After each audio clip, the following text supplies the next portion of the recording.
have 5 animals. One of my animals is a dog. I love my animal. I don't even call them an animal. I'm only saying an animal here, but usually I call them my kids because they are my kids. But I want to illustrate something. My kid just so happens to be an animal. He is a Rottweiler and a German Shepherd. I don't even tell my dog to heel. So I'm almost 100% positive for those of you who have these humanoid walking things crawling around your house called children. I'm almost 100% positive when they do something you don't like, you don't say, Johnny, little Johnny, come heel, boy, heel from the stove. You're gonna burn yourself. Heel, Tommy. You heel right now. You come. Beg, sit. Okay, heel. You don't talk to your kids like that, right? In fact, I'm almost 100% positive that none of you have ever talked to another human being like that. Heel is what you say to a dog when you are trying to get them under control. Heel is what you say about an animal. You say this to animals, not to human beings. But she was intentionally trying to dehumanize us at a time where racial tensions, if you all recall, were growing again in the 90s. And she knew she can get away with it. She knew she could get away with it. I repeat, she knew she could get away with it. You know what that means? That means she understood the implications of racism in that tonality regarding the prison industrial complex and the war on drugs. And she used it to her political advantage. But did the Democrats care about this full-throated racism back then? No, not at all. Didn't matter.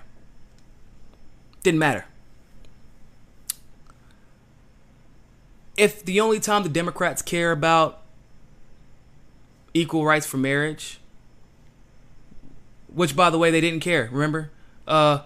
Hillary Clinton made sure she said, I maintain that the Bible says, because that when she's in the South, Hillary Clinton has a different accent. I don't know if y'all know. Just like when she's on Breakfast Club, she carries hot sauce in her bag because that's going to make us vote for her. Yeah. But she said, I maintain that marriage is between a man and a woman. Hell, even Barack Obama was not for marriage equality. Now, believe it or not, Trump has actually never attacked marriage equality, which I know it's kind of weird. It's like he never attacked black people, but, people have kind of equated some of the things he said to attacking black people. But like in reality, he's never actually attacked us. And in fact, he did the one thing that no other politician, except for Bernie Sanders at the time, had ever done, which was a little scary. Dead serious. Remember whenever you had all this series of black people being killed, Trump went into a black congregation, looked straight at that camera, knowing that everybody, including his conservative following, would be watching. And he said, we cannot have these cops killing these young black men without holding them accountable.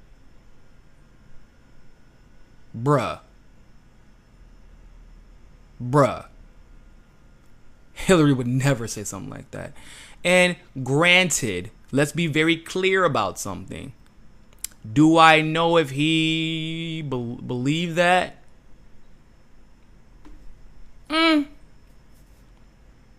I don't know. I honestly don't know. I don't know if he.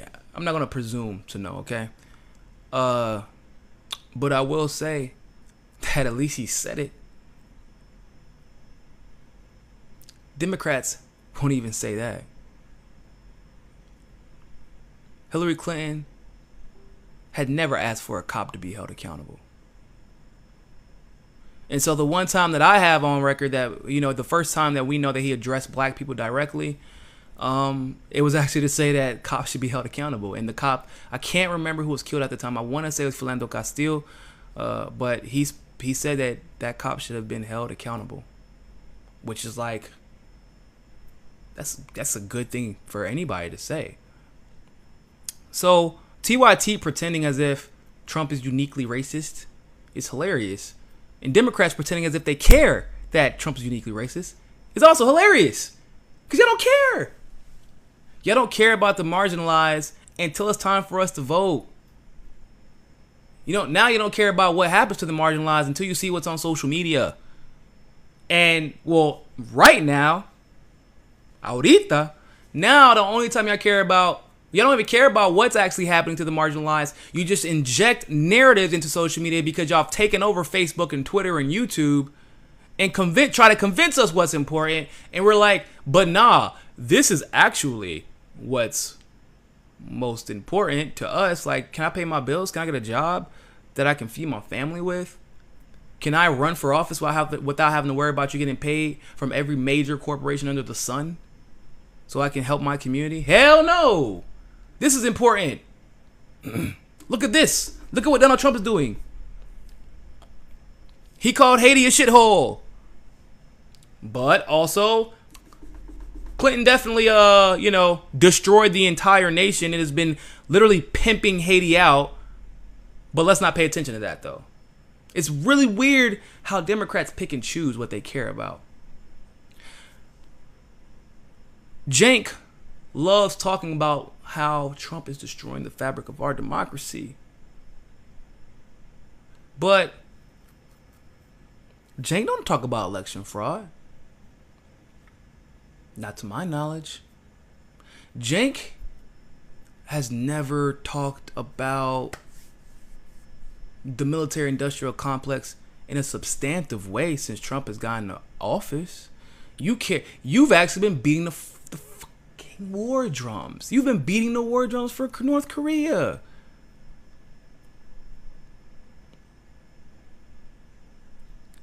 You're not talking about the fact that, weirdly enough, by the way, I don't know if you know about this most recent legislation that was passed by the House Republicans, included DACA visas and protection and funding for them. And believe it or not, Trump was always going to do that. It's a long story, but I'll put it like this. AIPAC wants DACA to stay, so it's AIPAC. They get what they want in this country. Let's be honest. But Democrats were about to give that up during January and February, during the lockout, during the budget freeze. Democrats were here. They gave them the wall, too. They gave them the wall, didn't get security on DACA, but the only reason that DACA was passed was because Donald Trump is beholden to AIPAC, and AIPAC wanted to keep DACA. But Democrats didn't do that for y'all. Democrats care about immigration now. I'm sure y'all seen Beto O'Rourke from Texas. He's out there leading the cry for immigration. Yeah. Where the fuck were y'all at when Obama was deporting more immigrants than anybody in the history of all presidents? Where? We looking. We had our glasses on. We even put out the cartoon Periscope. We looking for y'all. We're never able to find y'all. People's families did not start getting separated today. Okay? So this is my problem with TYT and them being totally invested into one party. They are not our friends. I don't like them. I don't like the Republicans either, but I don't like them.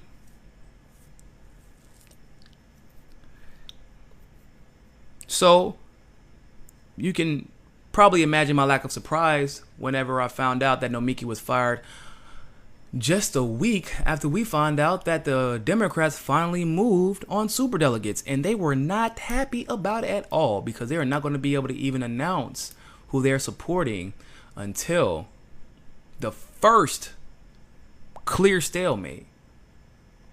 I want them gone, but hey. One thing at a time. That was a big move, though.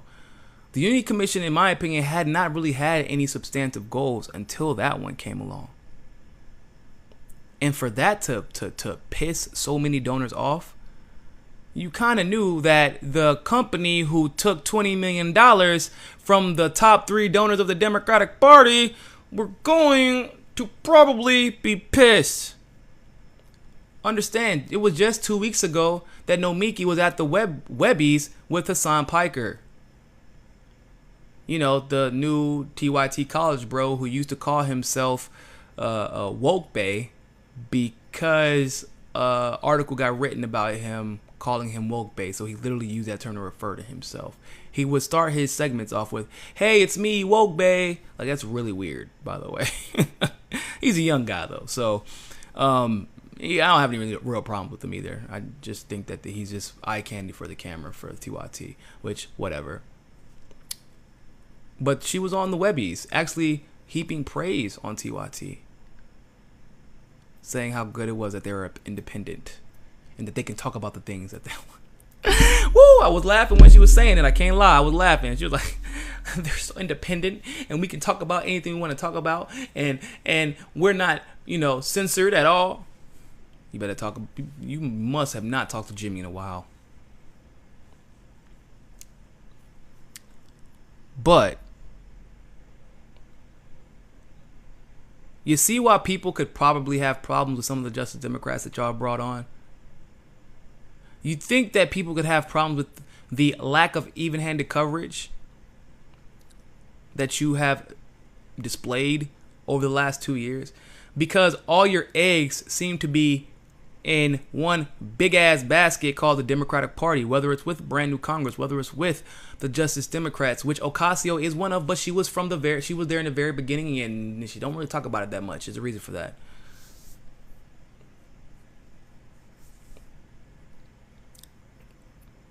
But $20 million from the Democratic Party, $20 million, and that was so you can open up in a whole nother studio. And so I can't think about it. If maybe I had money troubles, but y'all brought Nomiki in with the $2 million that was raised for other independent journalists. But what it looked like is you just wanted a bunch of people with big platforms to bring more attention to your show. But I ain't gonna say nothing because that's none of my business though.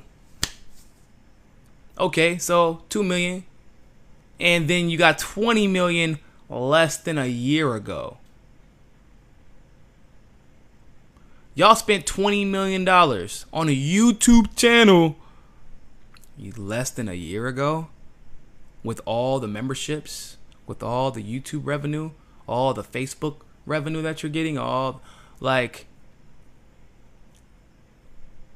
y'all brought this lady to the Webbies with y'all to celebrate, and a week after the superdelegates move, she gets fired. I don't think that's a money issue. And if it is a money issue, that really addresses the thing that I claimed in the beginning. I said, okay, let's just say that they are just giving you money. You plan on opening another studio, further stressing your resources. You're stretching your resources, and maintaining that studio is not free nor cheap. So who do you go back to when the well dries up? Don't you think they may have some demands if you go back to them? Because in the business world, nobody gives a dime for free without expecting a return. Shank 101, business 101, peeps. But hey, maybe I was being too harsh. So I know I can tell you all, and I'm not gonna go into the details about that because that's like kind of like off the air stuff, but I can tell you she did not quit TYT. She was fired, and she is not exactly happy about it. She's not exactly happy about it. The culture of TYT has been as such, other than the Jordan Sheridan firing, because he kind of was a little bit rapey and kind of like used money to drunkenly cavort and have little orgy parties with TYT's money. It's neither here nor there. But except for that, it seems to me that those, you don't even have to disagree with them on everything, because like I said, she was like kind of like really pro Russiagate nonsense in the beginning. She clearly believes in Dem Enter. She clearly supports the Democratic Party, but she went at the DNC specifically, and the DNC got these donors that they just have to keep happy. And they coincidentally happen to be donating to TYT also. So, weirdly enough, the people who keep inching closer to the progressive left and calling out the establishment keep getting silenced and censored. But we're just supposed to believe it's a coincidence and that TYT has been progressive this whole time. When's the last time Jimmy Dore has been on the main TYT show? During the election, he was on there all the time. Why is it that on the website, Jimmy Dore's last I checked could have changed, and Jimmy Dore had said this before, he was behind a paywall after calling out Russiagate and the bullshit that is revolving around it, the false facts, really, the alternative facts. Shout out to Kellyanne Conway. Alternative facts surrounding Russiagate. Why is it that Jank and TYT have not retracted any of their stories or any of their statements or even made any corrections to the fact that the 17 intelligence agencies, that was a lie. It was a total lie. Why is it that every time they justify a lie about Russiagate or a lie about the Seth Rich situation or a lie about any of the sort, why is it that they always use mainstream media to do so? The same mainstream media that they're supposed to be combating.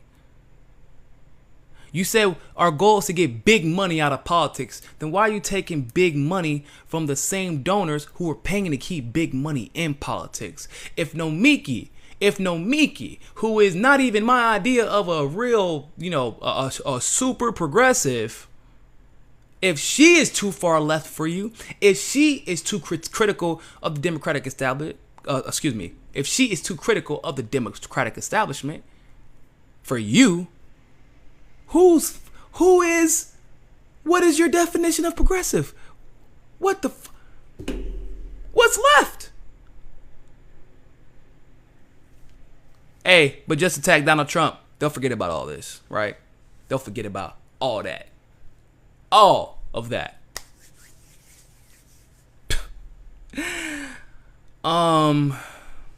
Well, Nomiki, if you're willing to become progressive, we got room at the MCSC network. And you all who are curious about following my YouTube page, you can do that at MCSC Network. You can type in my name, Niko, Niko House.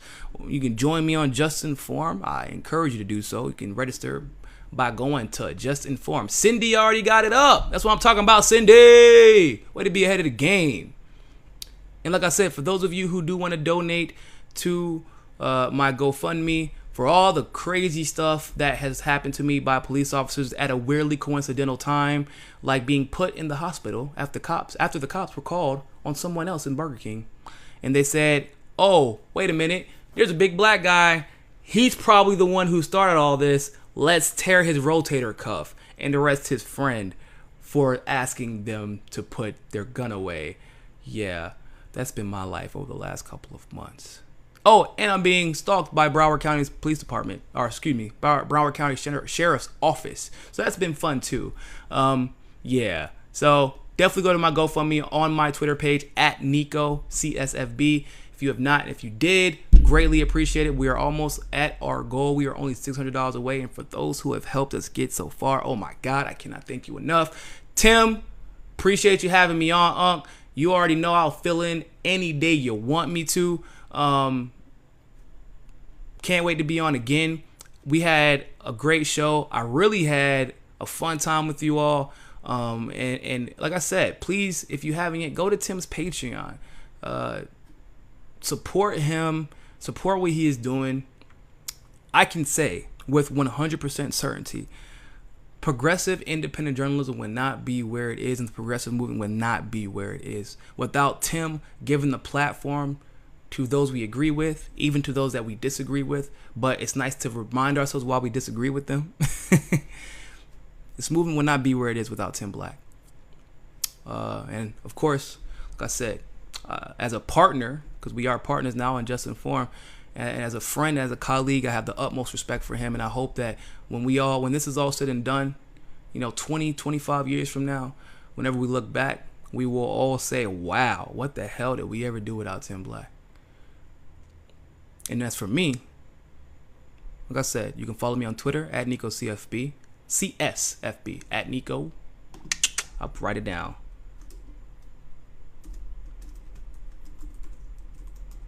Boom. Oops, that's FB. CSFB. And then you can follow me on Facebook at Niko House. And follow me on JustNForm. There. Oh. And obviously my YouTube name is right there. So, yeah.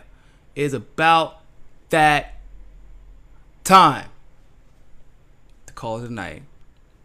And hey, always remember, people, more than anything else, find your balance. Peace.